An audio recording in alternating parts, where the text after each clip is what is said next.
En aquel tiempo, Jesús tomó consigo a Pedro, a Santiago y a su hermano Juan, y se los llevó aparte a una montaña alta.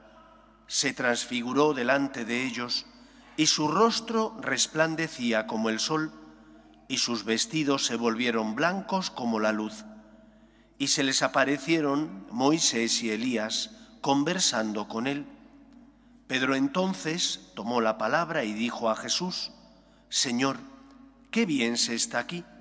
Si quieres, haré 3 tiendas, una para ti, otra para Moisés y otra para Elías. Todavía estaba hablando cuando una nube luminosa los cubrió con su sombra, y una voz desde la nube decía: Este es mi Hijo el amado, mi predilecto, escuchadlo. Al oírlo, los discípulos cayeron de bruces, llenos de espanto. Jesús se acercó y tocándolos les dijo: Levantaos, no temáis. Al alzar los ojos, no vieron a nadie más que a Jesús solo. Cuando bajaban de la montaña, Jesús les mandó: No contéis a nadie la visión, hasta que el Hijo del Hombre resucite de entre los muertos. Palabra del Señor.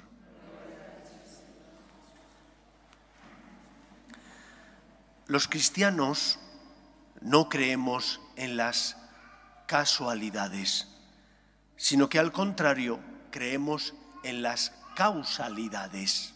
Puede parecer lo mismo, pero no es igual. Creer en la causalidad significa creer en el poder de Dios, que es un Dios que sostiene la creación, Él la creó, que la sostiene y que todo lo que ocurre, ocurre porque Él lo permite y es capaz de sacar de acontecimientos que humanamente parecen negativos, es capaz de sacar beneficios y enseñanzas para los hombres. Recuerdo cómo hace ya como 14 o 15 años el padre Santiago, que era párroco de esta parroquia, decidió que teníamos que empezar una nueva iniciativa en otra diócesis. Y yo, que había estado 10 años al amparo de su protección, que había estado aprendiendo con él tantos años y disfrutando de esta parroquia fantástica, pues me tocó marcharme a Alicante.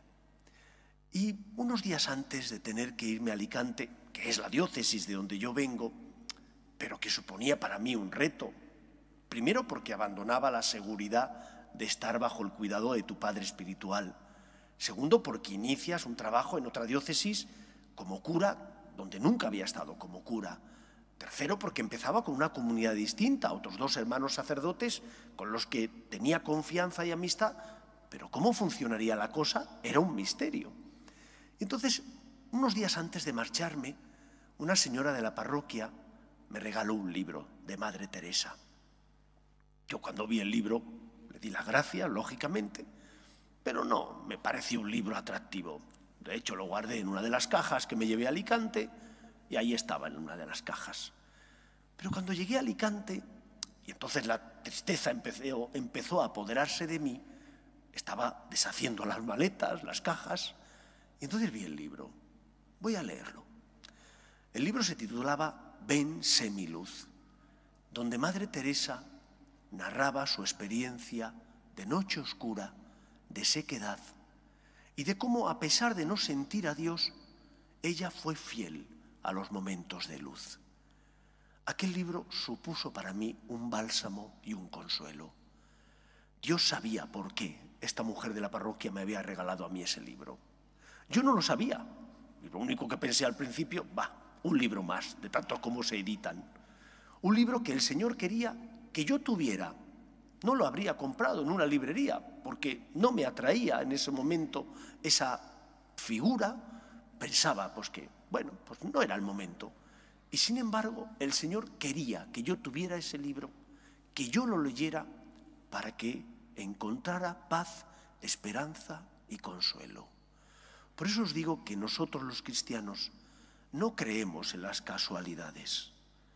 Las cosas no ocurren porque sí, ocurren porque Dios las permite.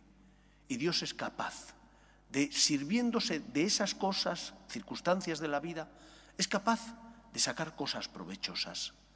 Aquel libro, Vence mi luz, me ayudó en un momento difícil en mi vida.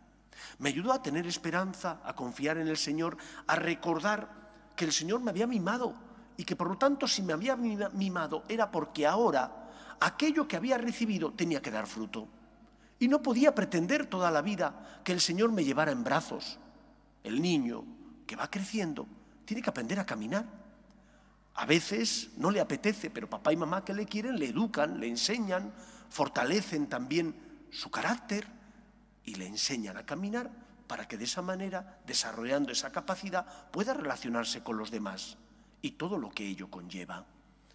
La fiesta que hoy celebramos es la fiesta en la que la Iglesia nos recuerda que Cristo, el Señor, sabe lo que necesitamos, conoce nuestra debilidad. Y porque conoce nuestra debilidad, porque sabía la debilidad de sus discípulos y que la pasión, muerte que él iba a padecer iba a significar un duro golpe para la fe de los suyos, se los lleva a mostrarles su rostro, para que recuerden cuando sea apresado que es el Señor, que ese que vieron su rostro transfigurado, que se apareció Moisés y Elías junto con él, es el Señor. Aunque le hubieran apresado, aunque hubiera muerto en la cruz, es el Señor. Y de esa manera sus discípulos no dudarán de Él. ¿Cuál es la enseñanza en nuestra vida? Todos nosotros tenemos muchos momentos de luz. Es verdad que hay veces que hay momentos de tiniebla. Madre Teresa tuvo muchos años de sequedad espiritual, pero había tenido mucho tiempo de experiencia del amor de Dios. Ella había disfrutado del amor de Dios y sabía que Dios le amaba y estaba en la Eucaristía. Y ese momento de luz iluminó toda su vida, aun en los momentos de sequedad. Se fió de Dios y esos momentos de luz iluminaron los momentos de tiniebla. Cuando tengas dudas, cuando tengas dificultades porque la cruz pese, ven a rezar. Mira la cruz de Cristo. Hemos de ser más contemplativos, porque cuando contemplamos nuestra vida y vemos la mano del Señor en ella, encontramos razones para no desesperar, para confiar en Él. ¿Comprendemos siempre los planes de Dios? No, en muchos momentos no los comprendemos. Como María no comprendió en muchos momentos los planes del Señor, pero se fió. Así le habían enseñado sus padres San Joaquín y Santa Ana, que Dios es fiel y cumple su palabra. Se fió de Dios. Lo mismo nosotros, recordemos los momentos de luz. Seamos fieles a esos momentos donde hemos sentido el amor de Dios. Y si tenemos dificultades, vengamos a rezar, vengamos a pedir al Señor ayuda. Pero no vengamos a increparle, sino que al contrario, recordemos que es el Señor, que por nosotros murió en la cruz, que por nosotros sufrió el morir en la cruz y toda la pasión, para pagar la deuda contraída por nuestro pecado, y por lo tanto tenemos razones para confiar en Él y para creer en Él, que los momentos de luz iluminen los momentos de tiniebla. Segunda enseñanza de este Evangelio, Jesús se aparece junto con Moisés y Elías, dos de las principales figuras del Antiguo Testamento. Él es la respuesta de Dios a las promesas que había realizado al pueblo de Israel. Dios cumple su palabra. Envía a su Hijo al mundo para que el pecado no tenga la última palabra en nuestra vida. Y por lo tanto tenemos que aprender no solo a confiar en Dios, sino también a recordar la revelación de Dios a los hombres. Antiguo y Nuevo Testamento forman parte de un todo, que no se puede dividir. En el Antiguo Testamento aprendemos que Dios es el Señor. En el Nuevo, Cristo nos revela que ese Dios que es el Señor, creador de todo, también es nuestro Padre. Nos adopta como hijos enviando a su Hijo al mundo. Esto lo sabemos todos muy bien. Venimos como hijos a la Iglesia. Pedimos como hijos a nuestro Padre Dios. Recibimos el alimento de Cristo porque Él quiere compartir con nosotros su vida divina. Pero nos olvidamos de la principal enseñanza del Antiguo Testamento. Dios es el Señor, Dios tiene derechos y yo tengo deberes para con Dios. Y porque nos olvidamos de esa verdad tan esencial y fundamental, a veces nuestra fe entra en crisis.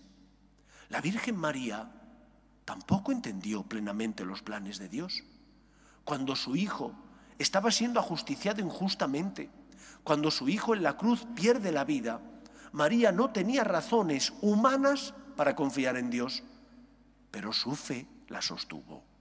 Su fe basada en que Dios es el Señor, en que te tienes que fiar de Él, que es un Dios que cumple su palabra, hizo que María, llena de dolor, transida de dolor, no desesperara. ¡Qué gran enseñanza!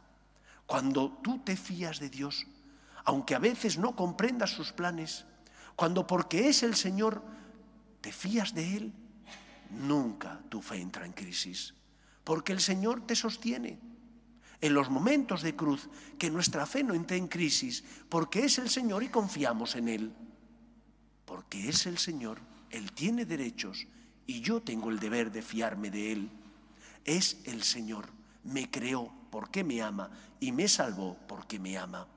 Antiguo y Nuevo Testamento me enseñan a respetar a Dios y a disfrutar también de los derechos que Dios Padre quiere compartir conmigo. Pero si no respeto a Dios, si no me fío de Él, mi fe entrará en crisis. Y como un azucarillo en un café caliente se deshace, así ocurrirá cuando vengan los momentos difíciles. Porque no recuerdo los momentos de luz, porque no respeto a Dios y le trato como si fuera mi siervo, cuando no es mi siervo, sino que es mi Señor, entonces mis cimientos se hunden. Pero ¿no he conocido el amor de Dios? Claro que lo he conocido. Fíate de Él, es tu Señor, Dios no falla. Si te fías de Él, como hizo la Virgen María, aunque no comprendas sus planes, tu fe no entrará en crisis, porque el Señor te sostendrá. Pidamos, por tanto, a la Virgen que nos dé su fe, una fe no basada en comprender a Dios siempre, sino basada en la fe y la confianza de que es el Señor. Y somos tan afortunados porque nos hemos encontrado con Él, porque ese Dios que es el Todopoderoso nos eleva a la condición de hijos, que esa experiencia del amor de Dios debe marcar nuestra vida para que en los momentos duros nuestra fe nos sostenga y no entremos en crisis y no nos vengamos abajo. Que María, nuestra Madre, nos enseñe a amar y respetar al Señor. Y respetando a Dios, encontraremos paz, esperanza y consuelo, como ella lo encontró en ese Dios que es el Señor, que sabe lo que nos conviene y que nunca nos abandona. Que el Señor nos ayude. Nos ponemos en pie.